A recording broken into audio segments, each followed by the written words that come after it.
નમસ્કાર મિત્રો, ચાલો આપણે નવા ચેપ્ટરની શરૂઆત કરીએ અને એ ચેપ્ટર છે ચેપ્ટર નંબર 9 વન અને વન્યજીવ સંસાધન. બાળકો ધોરણ 9 ની અંદર આ ચેપ્ટરનો મોટા ભાગનો અભ્યાસ તમે કરી ચૂક્યા છો અને એ ચેપ્ટર 9મા ધોરણમાં હતું બાળકો 18મું ચેપ્ટર વન્યજીવન. બાળકો એના ઘણા ખરા ટોપિક આ ચેપ્ટરમાં આવે છે. 8મા ચેપ્ટર પછી બાળકો આપણે 9મું ચેપ્ટર જ ચલાવતા હોય, પણ હમણાં ગુજરાત બોર્ડમાં એવી જાહેરાત આવેલી કે એસએસની ચોપડીમાં ફેરફારો થશે, બરાબર? જો કે થયા નહીં અને એટલા માટે બાળકો તો ચેપ્ટર નંબર 9 નીકળવાના સંજોગો હતા ને એટલા માટે એ ચલાવ્યું નહોતું કે જેનાથી તમારી વધારાની મહેનત વેડફાઈ જાય. ખ્યાલ એટલા માટે મેં નહોતું ચલાવ્યું. હવે ગુજરાત બોર્ડે આપણને ડાયરેક્ટલી સૂચન કરી દીધું છે કે 21મા ચેપ્ટરમાં ખાલી દિવ્યાંગને અનુલક્ષીને જે મુદ્દો છે, ટોપિક છે, એ ઉમેરવાનો છે અને એની પીડીએફ ટૂંક સમયમાં હું તમને ફોરવર્ડ પણ કરી દઈશ.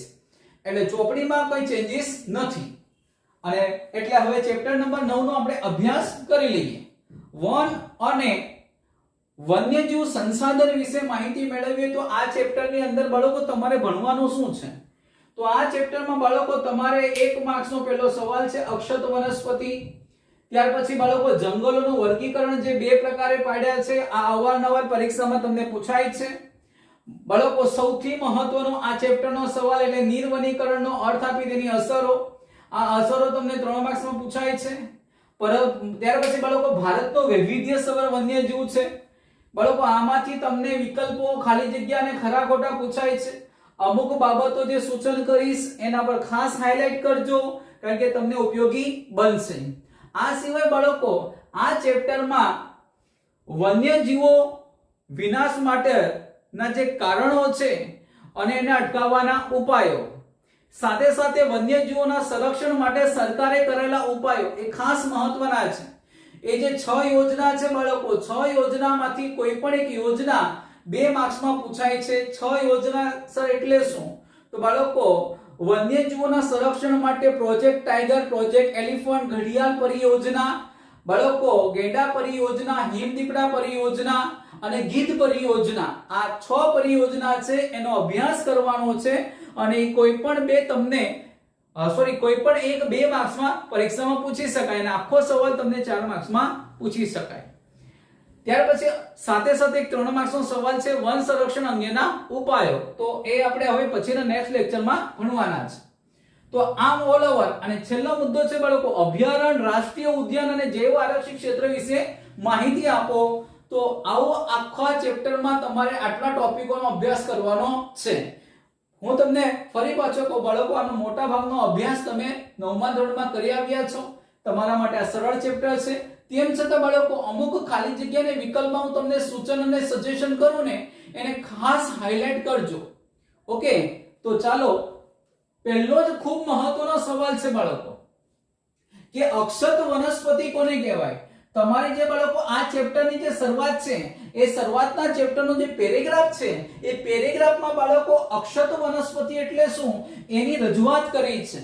તો અક્ષત વનસ્પતિ કોને કહેવાય? 1 માર્ક્સનો સવાલ પરીક્ષામાં પૂછાય તો લખવાનું જે વનસ્પતિ માનવીના સહાય વિના ઉગી નીકળતી હોય તેને અક્ષત વનસ્પતિ કહે છે. ફરી વખત કે જે વનસ્પતિ માનવીના સહાય વિના ઉગી નીકળતી હોય અથવા કુદરતી રીતે પ્રકૃતિ સર્જિત બાળકો હોય તો એવી વનસ્પતિને અક્ષત વનસ્પતિ કહે છે. છેલ્લી વખત અક્ષત વનસ્પતિ કોને કહેવાય? તો જે વનસ્પતિ માનવીના સહાય વિના ઉગી નીકળતી હોય તેને અક્ષત વનસ્પતિ કહે છે. હવે પછી આગળ જઈએ તો આગળનો સવાલ છે જંગલોનું વર્ગીકરણ. તો બાળકો જંગલોનું વર્ગીકરણ મુખ્ય 2 પ્રકારે થયા છે અને એ 2 પ્રકાર છે બાળકો, એક વહીવટી હેતુસર જંગલોના પ્રકાર અને બીજું છે માલિકી, વહીવટી અને વ્યવસ્થાપનની દ્રષ્ટિએ જંગલોના પ્રકાર. મોટા ભાગે બાળકો પરીક્ષામાં પૂછાય છે. મોટા ભાગે આ ટોપિક તમને બાળકો પરીક્ષામાં પૂછાય છે. વહીવટી હેતુસર જંગલોના પ્રકાર. તો બાળકો એમાં પહેલું છે અનામત જંગલો. અનામત જંગલો કોને કહેવાય? તો જે જંગલો સરકારના સીધા નિયંત્રણ હેઠળ હોય, સાંભળજો, જે જંગલો સરકારના સીધા નિયંત્રણ હેઠળ હોય, આ જંગલોની અંદર વૃક્ષો કાપવા, વીણવા અને પશુ ચરાણની પ્રવૃત્તિઓ પર સખત નિયંત્રણ હોય તો આવા જંગલોને અનામત જંગલો તરીકે ઓળખવામાં આવે છે. આ અનામત જંગલની ડેફિનેશન કયો તો ડેફિનેશન અને એમાં લખવાનો જે બાબત છે એ તમારે આ રીતના લખવાનો રહેશે. શું? તો જે જંગલો સીધા સરકારી નિયંત્રણ હેઠળ કાર્યરત હોય અને આવા જંગલોની અંદર વૃક્ષો કાપવા, લાકડા વીણવા કે પશુ ચરાણની પ્રવૃત્તિઓ પર સખત નિયંત્રણ હોય તો તેને અનામત જંગલો તરીકે ઓળખવામાં આવે છે. પછી બાળકો સંરક્ષિત જંગલો.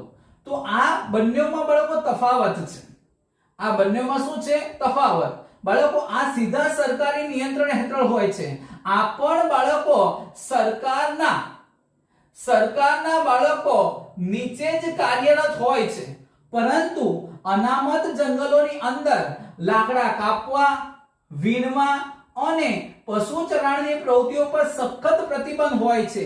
જ્યારે સંરક્ષિત જંગલોની અંદર વૃક્ષોને શું બાળકો? વૃક્ષોને હાનિ પહોંચાડ્યા સિવાય લાકડા વીણવા અને સ્થાનિક લોકોને પશુ ચરાણની પ્રવૃત્તિઓ પર છૂટછાટ આપવામાં આવે છે. આ બેમાં તફાવત છે. એટલે કાલ ઉઠીને તમને એવો સવાલ પૂછાય કે અનામત જંગલ અને સંરક્ષિત જંગલ વચ્ચે શું તફાવત છે? તો અહીં બાળકો વૃક્ષો કાપવા, લાકડા વીણવા અને પશુ ચરાણની પ્રવૃત્તિઓ પર સખત નિયંત્રણ હોય છે, જ્યારે સંરક્ષિત જંગલોની અંદર વૃક્ષોને હાનિ પહોંચાડ્યા સિવાય જે વૃક્ષો તૂટી ગયા હોય, ડાળી પડી ગઈ હોય, એને બાળકો એ લાકડા વીણી શકે છે અને સ્થાનિક લોકોને પશુ ચરાવવાની છૂટછાટ આપવામાં આવે છે. હવે ત્રીજું છે બાળકો અવર્ગીકૃત જંગલો. તો જે જંગલોને વર્ગીકૃત કરવામાં આવ્યા નથી, એટલે કે નથી અનામત જંગલો કે નથી બાળકો સંરક્ષિત જંગલો, તો એને કહેવાય છે અવર્ગીકૃત જંગલો. ફરી એક વખત, જે જંગલોને વર્ગીકૃત કરવામાં આવ્યા નથી તે જંગલોને અવર્ગીકૃત જંગલો તરીકે ઓળખવામાં આવે છે. તો બાળકો આ ત્રણે ત્રણ અર્થ છે અને તમને એક માર્ક્સમાં પરીક્ષામાં પૂછાય છે. 3 માર્ક્સનો સવાલ પણ પરીક્ષામાં પૂછાઈ ગયો છે. હવે આગળ જોઈએ બાળકો માલિકી, વહીવટી અને વ્યવસ્થાપનની દ્રષ્ટિએ. તો પહેલું છે બાળકો રાજ્ય માલિકીના જંગલો. તો રાજ્ય માલિકીના જંગલો કોને કહેવાય?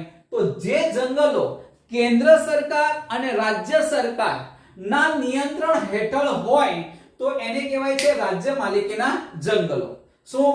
કેન્દ્ર સરકાર અને રાજ્ય સરકારના નિયંત્રણ હેઠળ હોય તો એને કહેવાય છે રાજ્ય માલિકીના જંગલો. સામુદાયિક વન આ પરીક્ષામાં પૂછી શકાય, પણ આમાંથી સવાલ આવશે બાળકો કે જે જંગલોની માલિકી કોની હોય? તો સામુદાયિક વનમાં બાળકો જંગલોની માલિકી કોની હોય છે? તો સામુદાયિક વનમાં જંગલોની માલિકી સ્થાનિક સ્વરાજની સંસ્થાની હોય છે. સ્થાનિક સ્વરાજ સંસ્થાની હોય. તો જે જંગલોની માલિકી સ્થાનિક સ્વરાજ્યની સંસ્થાની હોય તેને સામુદાયિક વન કહે છે. કાલ ઉઠીને બાળકો તમને એવો સવાલ પૂછાય કે સ્થાનિક સ્વરાજ્યની સંસ્થાઓના નામ આપો. ધોરણ 9 ની અંદર ચેપ્ટર નંબર બાળકો 10 માં પણ તમે આનો અભ્યાસ કરી ચૂક્યા છો, બરાબર? કે સ્થાનિક સ્વરાજ્યની સંસ્થા કઈ કઈ છે? તો ગ્રામ પંચાયત, તાલુકા પંચાયત, જિલ્લા પંચાયત, નગરપાલિકા અને મહાનગરપાલિકા. આ બધી બાળકો સ્થાનિક સ્વરાજ્યની સંસ્થાઓ છે.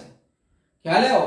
તો ફરી એક વખત બાળકો સામુદાયિક વન કોને કહેવાય? તો જે જંગલોની માલિકી સ્થાનિક સ્વરાજ્યની સંસ્થાઓ એટલે કે ગ્રામ પંચાયત, તાલુકા પંચાયત, જિલ્લા પંચાયત, નગરપાલિકા, મહાનગરપાલિકા વગેરેના કાર્યક્ષેત્રમાં આવતા હોય તો એને કહેવાય છે સામુદાયિક વન. અને પછી બાળકો ત્રીજું છે ખાનગી જંગલો. ખાનગી જંગલ એટલે બાળકો એ શબ્દ જે એની વ્યાખ્યાનું સૂચન કરી દે છે કે અમુક જંગલો એવા છે કે જે વ્યક્તિગત માલિકી ભોગવે છે. વ્યક્તિગત માલિકીના હોય તો એને કહેવાય છે ખાનગી જંગલો.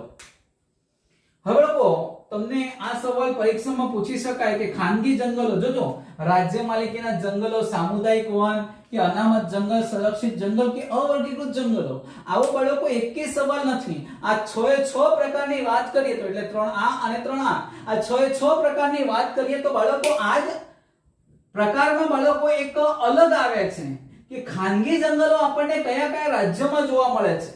તો ખાનગી જંગલો આપણને એક ઓડિશા, બીજું બાળકો મેઘાલય, ત્રીજું પંજાબ, ગૌનો કોઠાર, અને બાળકો ચોથું છે હિમાચલ પ્રદેશ. તમને એવો સવાલ પૂછાય કે ખાનગી જંગલો આપણને કયા રાજ્ય સ્થિત જોવા મળે છે, કયા રાજ્યોમાં જોવા મળે છે, તો બાળકો ઓડિશા, મેઘાલય, પંજાબ અને હિમાચલ પ્રદેશમાં આપણને ખાનગી જંગલો જોવા મળે છે. આ જંગલો બાળકો ક્ષત વિક્ષત એટલે બાળકો છૂટાછવાયા હોય છે અને કેટલીક જગ્યાએ બાળકો કેટલાક બાળકો ઉજ્જળ અવસ્થામાં હોય. ઉજ્જળ અવસ્થા એટલે વેરાન વિસ્તાર કહેવાય ને, એને કહેવાય ઉજ્જળ અવસ્થામાં. તો બાળકો આ જંગલોના પ્રકારો છે. ત્યાર પછી નિર્વનીકરણનો અર્થ અને એની અસરો. નિર્વનીકરણ કોને કહેવાય?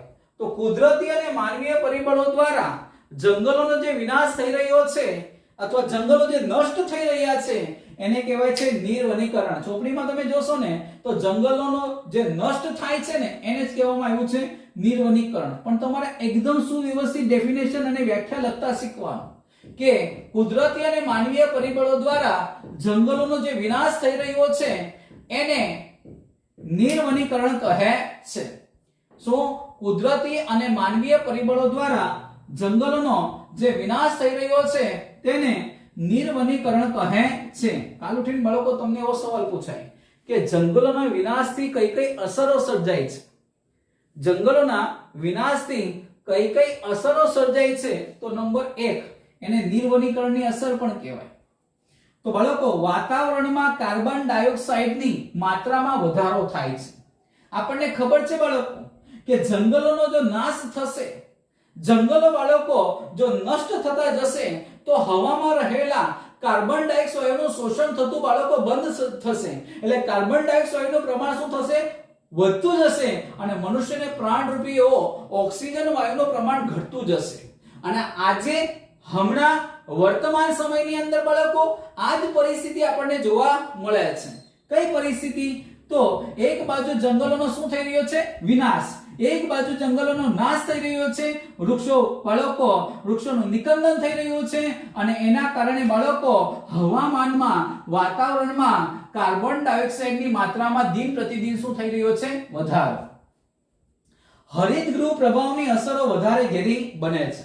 ખ્યાલ ગ્લોબલ વોર્મિંગ, ખ્યાલ બાળકો વૈશ્વિક તાપ વૃદ્ધિ, કારણ કે વાતાવરણમાં carbon dioxide, carbon monoxide, sulphur dioxide, chlorofluorocarbons આવા તત્વોની દિન પ્રતિદિન વધતી જતી હાજરીને કારણે બાળકો સૂર્યમાંથી આવતા કેટલાક કિરણો મનુષ્ય જાતિ માટે પૃથ્વી પર બાળકો એ ખૂબ જ પરિસ્થિતિ બેકાબુ કરે એવા કિરણો આવે છે. એટલે કે ગરમીનું પ્રમાણ વધારી દે એવા કિરણો બાળકો પૃથ્વી પર પરાવર્તિત થાય છે. પણ આ કિરણો ફરી પાછા બાળકો જમીનથી ભેટીને એ ઉપર જતા હોય છે. પણ આજે carbon dioxide, carbon monoxide, sulphur dioxide અને બાળકો ક્લોરોફ્લોરોકાર્બન જેવા તત્વોનું પ્રમાણ વધવાને કારણે આજે દેશમાં, વિશ્વમાં એવી પરિસ્થિતિ નિર્માણ થઈ છે કે ઓઝોન વાયુનું જે સ્તર છે કે જે સૂર્યમાંથી નીકળતા એવા હાનિકારક કિરણોને પૃથ્વી પર આવતા રોકે છે. પણ આજે બાળકો એ ઓઝોન વાયુના સ્તરમાં બાળકો ગાબડું પડ્યું છે, તેના કારણે આજે વૈશ્વિક તાપ વૃદ્ધિમાં અસર થઈ છે, જે મનુષ્ય જાતિ માટે બાળકો ખૂબ જ નુકસાનકારક છે.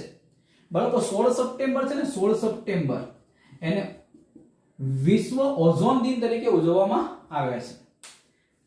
ત્યાર પછી બાળકો આગળ જઈએ. જમીન ધોવાણથી જમીનની ફળદ્રુપતા ઘટાડો થાય છે. બાળકો આપણને ખબર છે ચેપ્ટર નંબર 8 માં આપણે ભણ્યા જમીન ધોવાણના કારણો. તો બાળકો વૃક્ષો દિન પ્રતિદિન બાળકો કાપવામાં આવી રહ્યા છે અને વૃક્ષો કાપવામાં આવે ને તો જમીન ધોવાણની પ્રક્રિયા તીવ્ર બને છે અને જમીન ધોવાણની પ્રક્રિયા તીવ્ર બને ને તો જમીનમાં રહેલા જે ફળદ્રુપતા છે, પોષક દ્રવ્યો છે, એ પોષક દ્રવ્યો નાશ પામે છે અને પોષક દ્રવ્યો નાશ પામે એટલે જમીનની ફળદ્રુપતામાં શું થાય છે? ઘટાડો થાય છે. કારણ કે બાળકો વૃક્ષો છે ને એ જમીનને જકડી રાખે છે. વૃક્ષો છે ને એ જમીનને જકડી રાખે છે. એ બાળકો માટીના કણોને ધોવાવ દેતા નથી અને એટલા માટે બાળકોની ફળદ્રુપતા જળવાઈ રહે. પણ બાળકો વૃક્ષો જ ન રહે તો માટીનું તીવ્ર ધોવાણ થાય છે. માટીનું તીવ્ર ધોવાણ થાય એટલે એની ફળદ્રુપતામાં શું થાય છે? ઘટાડો. ચોથું છે વન્યજીવોએ પોતાના કુદરતી આવાસો ગુમાવ્યા છે. તેઓ નિરાશ્રિત બન્યા છે.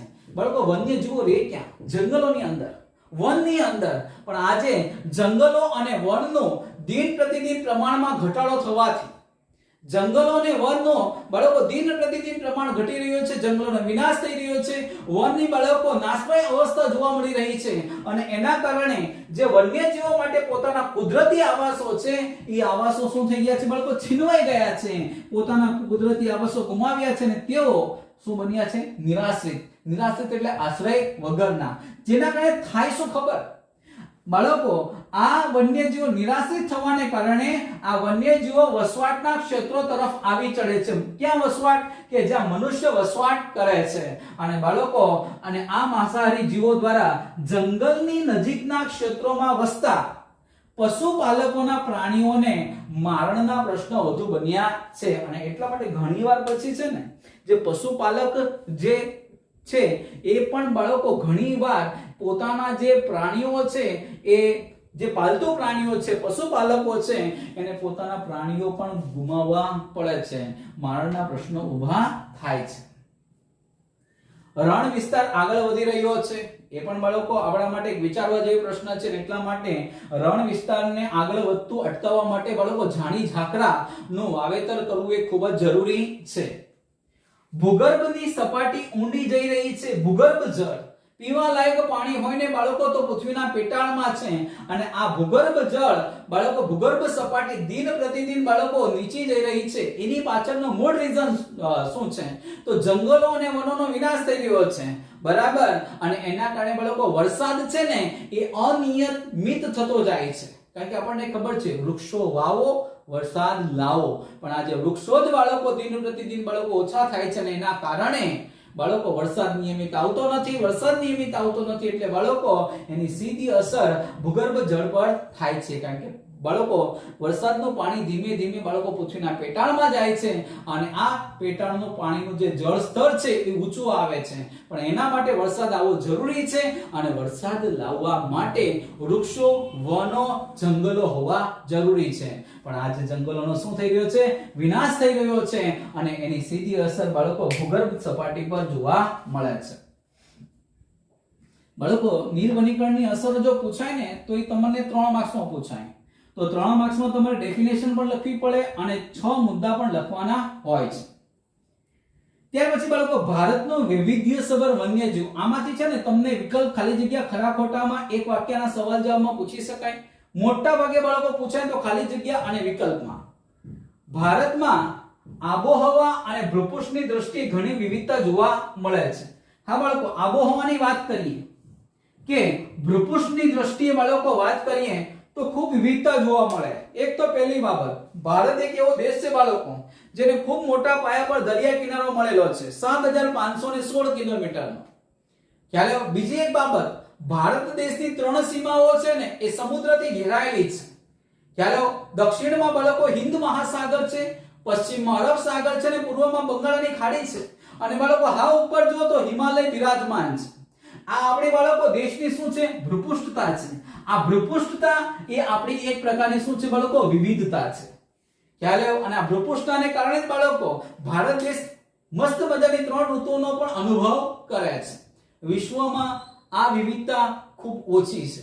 આપણે અહીંયા તો ભૂપૃષ્ઠમાં પણ વિવિધતા છે, આબોહવામાં પણ વિવિધતા છે અને લોકોમાં પણ વિવિધતા છે. તેમ છતાં બાળકો આ આપણી દેશની તાકાત છે, યુનિટી એન્ડ ડાયવર્સિટી, વિવિધતામાં એકતા.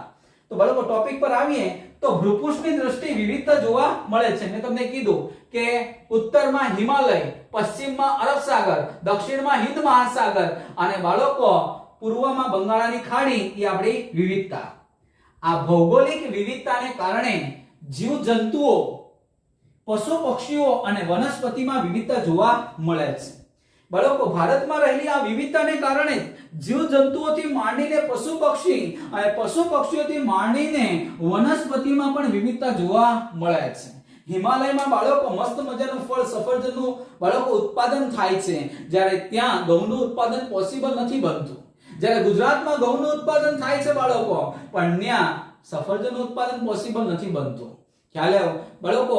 મહારાષ્ટ્રમાં દ્રાક્ષનું ઉત્પાદન થાય છે, જુવારનું ઉત્પાદન થાય છે, પણ બાળકો ત્યાં સફરજનનું ઉત્પાદન પોસિબલ નથી બનતું. આપણા દેશની દરેક રાજ્યની બાળકો જમીનની નિર્માણથી માંડીને એની આબોહવામાં તફાવત જોવા મળે છે. ના તફાવતની સીધી અસર બાળકો શેના પર થાય છે? વનસ્પતિ પર થાય છે. એટલે વનસ્પતિમાં પણ વિવિધતા જોવા મળે છે. હા, આ એક વિકલ્પ છે અગત્યનો. વિશ્વમાં પશુ પક્ષીઓની કેટલી પ્રજાતિ છે? 15 લાખ. આ વિકલ્પમાં પૂછી શકાય. વિશ્વમાં પશુ પક્ષીની પ્રજાતિ કેટલી છે? 15 લાખ. ભારતમાં કેટલી છે? 81251. આ રીતના યાદ રાખજો, બોલજો પણ આ રીતના જ કે ભારતમાં પશુ પક્ષીઓની પ્રજાતિ કેટલી છે? તો 81251. શું બોલશો? 81251. બોલો તો શું બોલશો? 81251. અને બાળકો વિશ્વમાં કેટલી છે? 15 લાખ. વિશ્વમાં કેટલી? 15 લાખ. ભારતમાં કેટલી? 81251. બોલજો કેટલી? 81251.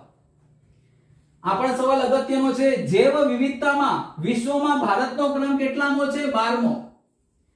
જૈવ વિવિધતામાં વિશ્વમાં ભારતનો ક્રમ કેટલામો છે? 12મો. જૈવ વિવિધતામાં વિશ્વમાં ભારતનો ક્રમ કેટલામો છે? 12મો. આ સવાલ બાળકો વિકલ્પમાં પૂછાઈ ગયો છે. ગિબન. ગિબન એ શું છે? તો વાંદરાની એક જાત છે. જો ગિબન, હુલક, ચિમ્પાન્જી અને ગોરીલા. ખ્યાલ આવ્યો? તમને તો ચોપડીમાં બાળકો એક જ આપી છે ગિબન, પણ ગિબન, ચિમ્પાન્જી, હુલક અને ગોરીલા આ બધી બાળકો વાંદરાની પ્રજાતિ છે. કાલ ઉઠીને પૂછાય ગિબન એ શું છે? તો વાંદરાની એક જાત છે. દુનિયામાં વર્તમાન સમયમાં ભારત જ એક એવો દેશ છે જેમાં વાઘ અને સિંહ પોતાના મુક્ત આવાસો ધરાવે છે. હા બાળકો જુઓ કે કોઈ એક એવો દેશ ખરા કે જેમાં વાઘ પણ જોવા મળે અને સિંહ પણ જોવા મળે. તો બાળકો આખા વર્લ્ડની અંદર, આખા દુનિયાની અંદર ઓન એન્ડ ઓનલી ઇન્ડિયા એક એવી કન્ટ્રી છે બાળકો કે જેમાં વાઘ પણ જોવા મળે છે અને સિંહ પણ જોવા મળે છે. કારણ કે બાળકો ગીરમાં સિંહની ગર્જનાથી આપણે વાકેફ છે અને બાળકો મધ્યપ્રદેશ અને પશ્ચિમ બંગાળમાં બાળકો વાઘ આપણને જોવા મળે છે. એક સમય દરમિયાન તો બાળકો આપણા ગુજરાતમાં પણ વાઘ જોવા મળતા. ઈડર, અંબાજી, પંચમહાલ અને ડાંગ બાળકો આ 4 જગ્યાએ વાઘ જોવા મળતા, પણ સમય અનુસાર એ વાઘની સંખ્યામાં અહીંયા ઘટાડો થયો. પણ આજે વર્તમાન સમયની વાત કરીએ તો ભારતની અંદર બાળકો ગીરમાં સિંહ એટલે કે ગુજરાતમાં સિંહ જોવા મળે છે, મધ્યપ્રદેશ અને પશ્ચિમ બંગાળમાં વાઘ જોવા મળે છે. એટલે બાળકો ભારત જ એક એવો દેશ છે કે જેમાં વાઘ અને સિંહ પોતાના મુક્ત આવાસો ધરાવે છે. શિયાળા દરમિયાન રાજસ્થાનમાં કેવલાદેવ રાષ્ટ્રીય ઉદ્યાન જે ક્યાં આવેલું છે? ભરતપુર. અને ગુજરાતમાં નળ સરોવરમાં બાળકો યાયાવર પક્ષીઓ શિયાળો ગુજારવા આવે છે. સર યાયાવર પક્ષીઓ એટલે વિદેશી પક્ષીઓ. યાયાવર પક્ષીઓ એટલે બાળકો વિદેશી પક્ષીઓ શિયાળો ગુજારવા ક્યાં આવે છે? વિતાવવા ક્યાં આવે છે? તો બાળકો રાજસ્થાનના ભરતપુરમાં આવેલું કેવલાદેવ રાષ્ટ્રીય ઉદ્યાન અને ગુજરાતમાં નળ સરોવરમાં બાળકો યાયાવર પક્ષીઓ શિયાળો ગુજારવા આવે છે, વિતાવવા આવે છે. સર શા માટે? કારણ કે એમને અનુરૂપ એવું વાતાવરણ અહીંયા નિર્માણ થાય છે, કારણ કે આ જ ભારતની ભૂપૃષ્ઠની વિવિધતા છે. ત્યાર પછી કાચબા ઈંડા મૂકવા સમુદ્ર કિનારાના કયા તટ પર જાય છે? તો ઓડિશાના. કયા રાજ્યના? ઓડિશાના. ઓડિશાના તટ પર અથવા ઓડિશાના સમુદ્ર કિનારાના તટે કાચબા ઈંડા મૂકવા જાય છે. અને બાળકો રાજનાગ ક્યાં જોવા મળે છે? તો દક્ષિણના ગીચ વર્ષાવનોમાં આપણને શું જોવા મળે છે? રાજનાગ. દક્ષિણના ગીચ વર્ષાવનોમાં આપણને રાજનાગ જોવા મળે છે. તો રાજનાગ આપણને ક્યાં જોવા મળે છે? તો દક્ષિણના ગીચ વર્ષાવનોમાં આપણને જોવા મળે છે.